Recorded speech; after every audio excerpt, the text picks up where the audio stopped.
Një takim i një niveli të rëndësishëm është zhvilluar në SPAK mes Altin Dumanit dhe drejtores së zgjerimit në Komisionin Evropian Valentina Superti.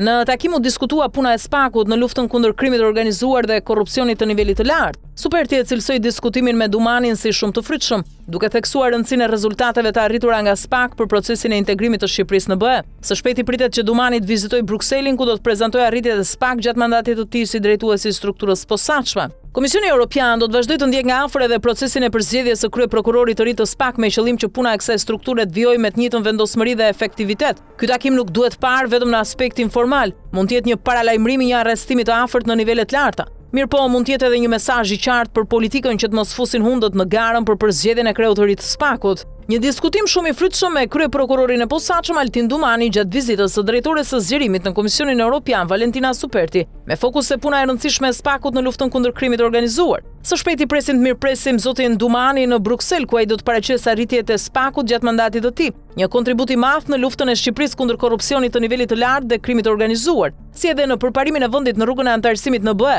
Kjo punë thelbësore duhet vijojë me të njëjtën vendosmëri dhe forcë edhe nën kryeprokurorin e ri të posaçëm për zgjedhjen dhe emërimin e të cilit do të vazhdojmë ta ndjekim nga afër, thuhet në reagim